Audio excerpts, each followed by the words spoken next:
Ferreira, acompañados por Agustín Courtoisí, por Pablo Romero. La lógica viva, ¿qué vigencia tiene hoy en su gran obra? Bueno, yo supongo, Pablo, que podrás comentar algo relativo a qué carácter pionero tuvo Ferreira respecto del análisis del lenguaje, respecto de la teoría de la argumentación. Esa parte te la dejo para ti. Yo quiero señalar un aspecto de lógica viva que no es habitualmente señalado. Lógica viva se arma, es un libro, como la mayor parte del libro de Ferreira, se arma a partir de conferencias de principio de siglo y se publica en 1910. En 1904 todavía tenemos guerras civiles. Lógica viva debe ser leído, además de un tratado de evitar las falacias, de pensar mejor, debe ser entendido como un manual de concordia, un manual de convivencia. Ferreira era un hombre muy práctico y sabía que el conflicto es inherente a la vida humana. Lo que no quería que hubiera más conflicto entre clases sociales, entre seres humanos, más de lo justificable.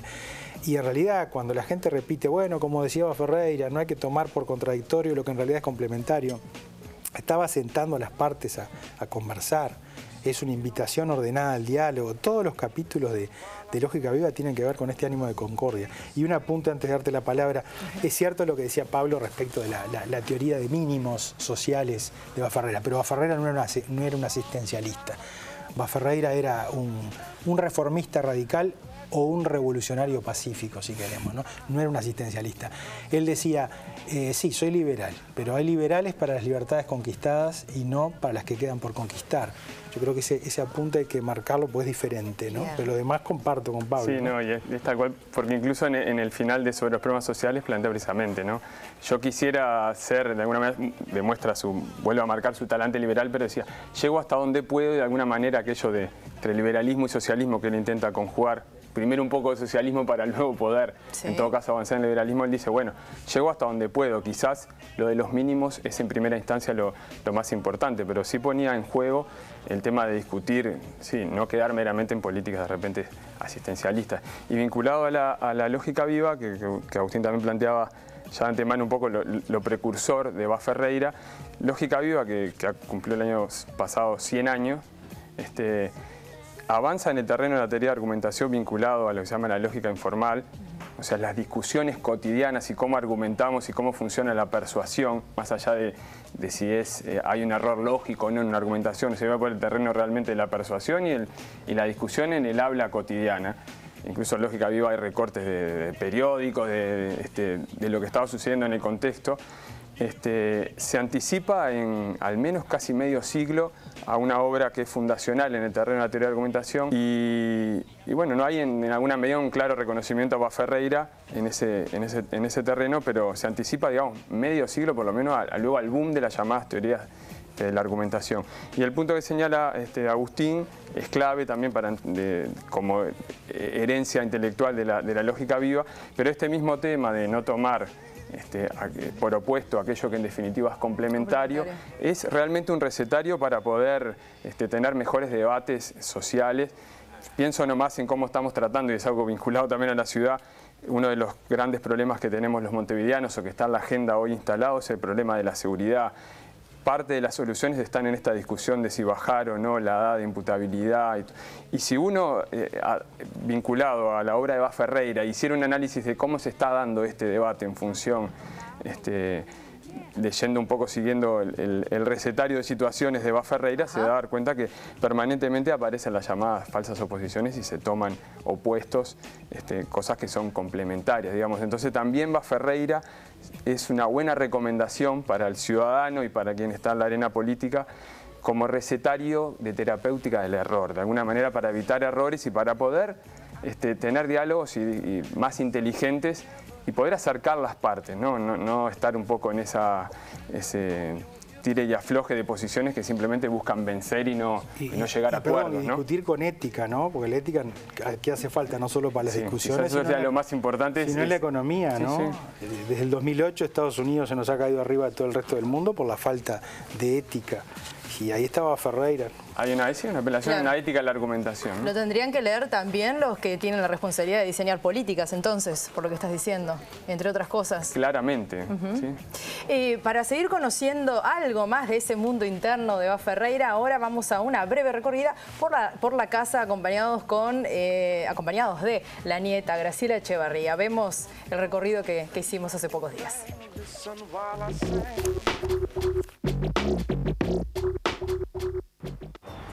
Graciela, ¿cuál era el lugar donde más estaba Bas Ferreira? La sala elegida, donde pasaba el mayor tiempo de sus días. Siempre el escritorio, porque acá en el escritorio él estudiaba, él leía, él escuchaba música y él preparaba sus conferencias. Además, el escritorio inicial era este, después le amplió la sala de música y era un lugar donde estaba realmente muy cómodo. ¿Y usted qué recuerdos tiene cuando llegaba a esta casa? ¿Era fácil entrar al espacio de Bas Ferreira? ¿O? No. Yo venía, cuando era niña, en casa no teníamos piano, entonces yo venía a practicar el piano en el piano que está en el otro salón, que era el viejo piano de María Eugenia. Cuando yo tocaba en él ya tenía 83 años.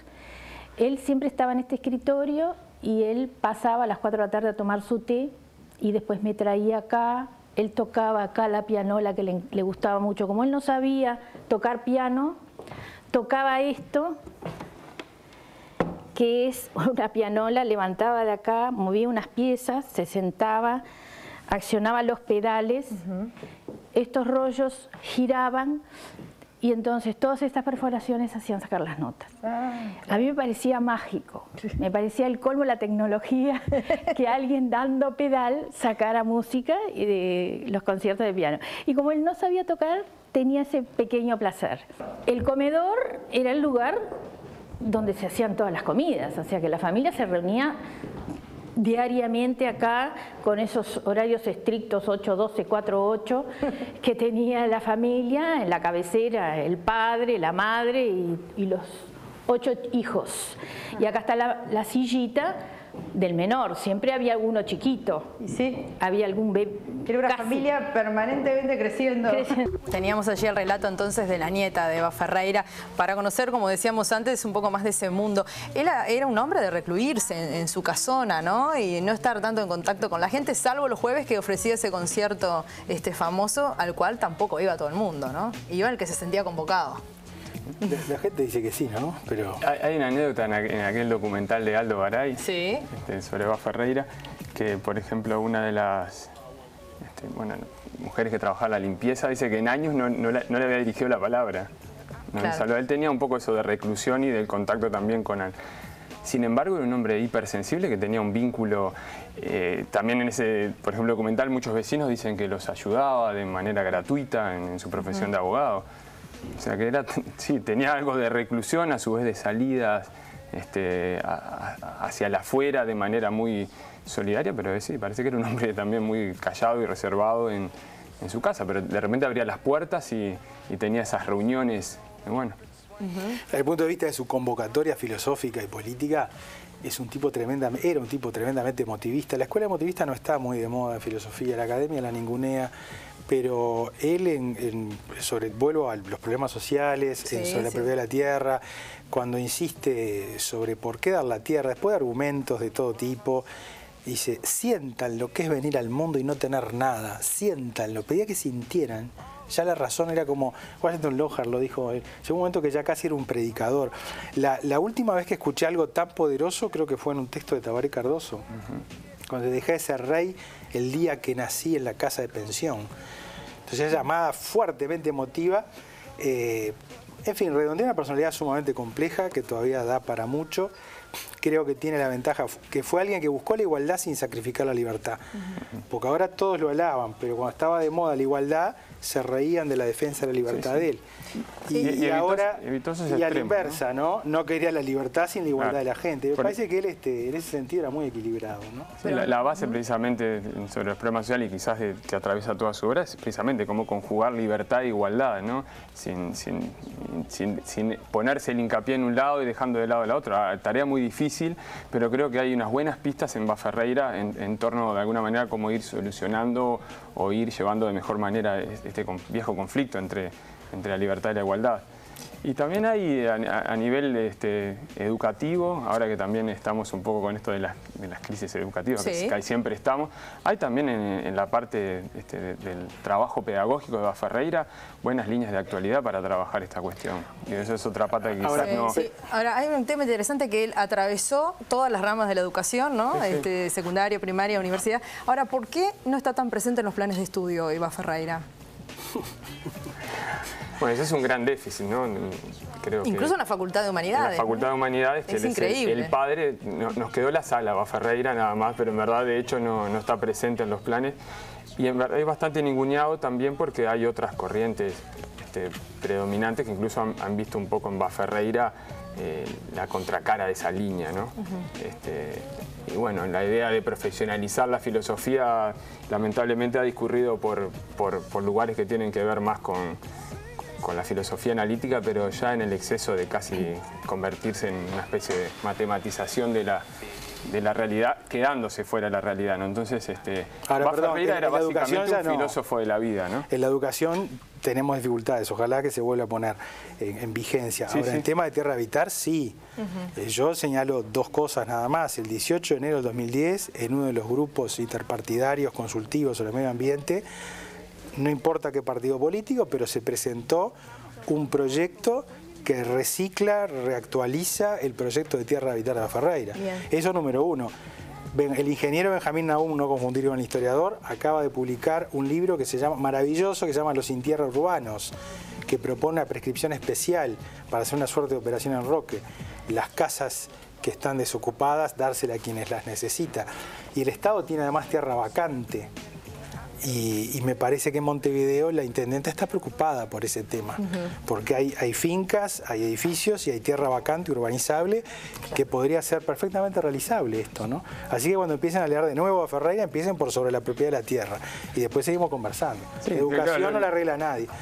Lo que ha pasado es que no el contacto en los espacios quizás académicos que debería surgir la lectura de Baferreira casi naturalmente. Aparte es muy curioso. Es realmente, bueno, es como el Forlán del fútbol en la filosofía. Para mí, digo, es como si lo llevamos a ese terreno, realmente es el filósofo más importante que hemos tenido.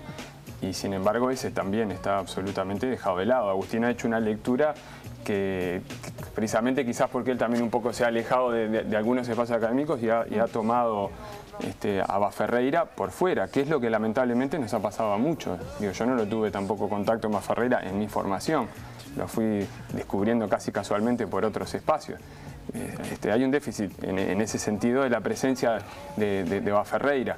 Digo, bueno, en el caso de que Agustín ha llevado adelante de nuevo el proyecto de tierra de habitación de Baferreira, me parece notable. Se presentó el año pasado en el Congreso de Filosofía de Colonia. Y estos días que yo no pude asistir al de Maldonado, había gente que volvía a plantear la fundamentación ética del tema de la vivienda y de la tierra.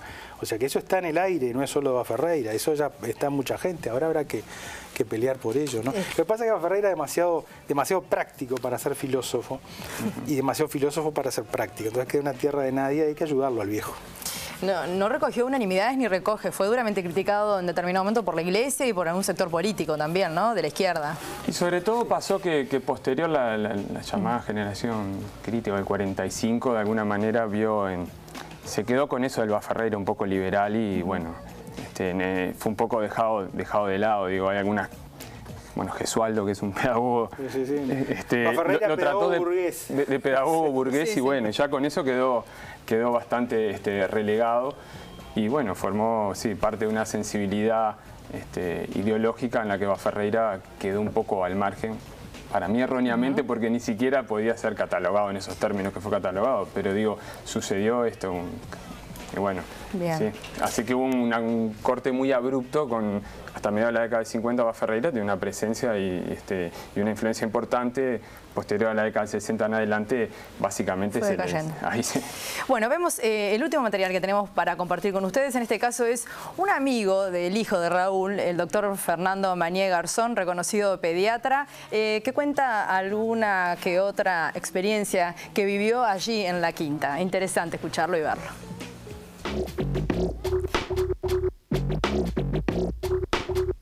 Los jueves, a las 6 de la tarde, Y él abría la puerta de la quinta, entraba el que quería, y él se sentaba entrando a la casa. A mano izquierda estaba la biblioteca de él, que era un salón muy amplio, y donde tenía ella lo que se llamaba antes la ortofónica. Todo era con discos del 48 o de los viejos. Y él ponía la música y la gente se sentaba en los sillones que había a oír la música. Empezaba a las 6 de la tarde en punto y terminaba a las 8.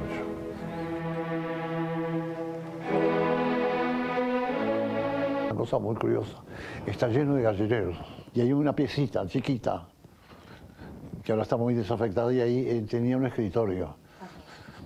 Y entonces, ¿cuál era la afición de don Carlos Ferreira? Muchas veces, en mucho tiempo se ocultó eso. Eran los gallos de riña. Era creador de gallos de riña. Estamos viendo, escuchando al doctor Fernando Mañé Garzón, amigo de Raúl Baferreira, que solía concurrir a la casa y contando eso de que le gustaba la riña de gallos. Yo no sabía. ¿Sabían ustedes? ¿Era conocido ese aspecto de él? Sí, pequeños defectos, se le reprochan cosas peores en realidad, ¿no? Su relación con su hermana María Eugenia. Era un hombre del siglo XIX, no hay que olvidarse de eso, demasiado lejos que llegó y supo ver cosas. Sí. Uno lee a Baferreira y parece que escrito esta misma mañana, y uno lee autores de hace 10 años y parecen envejecidos. O sea que pedirle más a Baferreira, de tener pensamientos para la educación, una generosísima filosofía social, una enorme audacia. Poca gente sabe, de la riña de gallos no sé, pero poca gente sabe lo opuesto que era a la ley de la herencia y los sentimientos frente a las injusticias sociales. Este país tiene esos dramas. El único libro entero que se escribió contra la idea de Baferreira de la propiedad de la tierra fue un libro de Ceruti Crosa, desde una visión marxista-leninista. Y es increíble, ¿no?, que un sector, un hombre inteligente, escriba en contra de la ciudad de Baferreira, le llega a decir, pero el doctor Baferreira se cree que la burguesía se va a volver loca, que va a repartir tierra. Bueno, claro, si él le hacía los deberes a la derecha, criticando a Baferreira, seguramente no se iba a volver loca. Me parece que este país ha tenido esos equívocos. Cuando estaba de moda la igualdad, los que defendían la libertad quedaban emplazados. Cuando está de moda la libertad, los que defienden la igualdad parece que fueran unos revolucionarios un poco pragmáticos, que el mundo funciona de otra manera. Pero Baferreira, yo creo que para algunos es una constante, sigue vigente. Bien. Porque la ética no pasa de moda. Claro, cuando se nos cayó la ética, se nos cayó la economía y se nos sigue cayendo. Y quiere levantar la economía sin la ética, están perdidos. Le vamos a perdonar lo de la riña. Lo de la riña, en verdad era bastante... Blancos y colorados se mataban entre ellos, blancos y colorados. Sí. Un humanismo bastante muy hipersensible. De hecho, él tuvo una gran recaída, una depresión en algunos años de su vida, y tuvo que ver precisamente con el comienzo de la Primera Guerra Mundial, ¿no? Con algunos estallidos de violencia. Él terminó tan afectado, si bien a nosotros no directamente no nos afectaba, de algún modo nos afectaba, pero no tan directamente. Él tuvo una gran decaída y una depresión, que incluso tuvo que dejar un periodo de trabajar, precisamente porque él veía los caminos que había tomado la humanidad, lo habían afectado de tal manera. Así que bueno, lo de la riña de gallos se lo podemos disculpar por tanta sensibilidad puesta en juego, ¿no? Y para ir terminando, ¿por qué les parece que no surgió después un filósofo tan mediático, por usar un término actual, que tuviera tanta comunicación fluida con la gente y además con los problemas vinculados, como decíamos, con los problemas sociales del país que le tocó vivir, ¿no? ¿Por qué no? La academia está preocupada en hacer posgrados y turismo académico, con todos mis respetos, ¿no?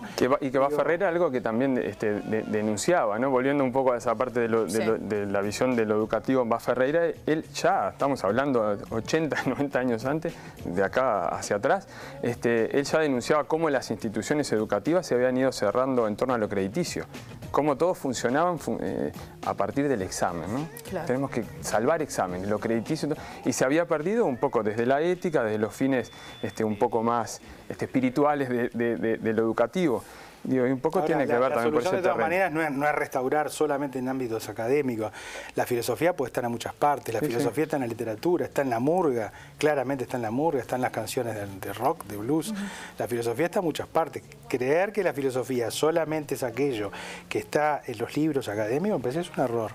Bien. Los libros académicos hacen la historia de lo dicho, es el conservatorio de la filosofía. Y de hecho, la filosofía está en la plaza y en la gente, como quería Baferreira. Y donde pues sí, de alguna manera es donde se está finalmente desarrollando quizás lo más sustancial. Les agradezco muchísimo a los dos que nos hayan acompañado a recordar esta figura importantísima de nuestra sociedad. Y bueno, los invito a ustedes a el próximo lunes compartir otro ciclo de hechos y personajes. En este caso vamos a estar recordando al músico uruguayo Eduardo Mateo y también buscándole algún tipo de vinculación con Montevideo.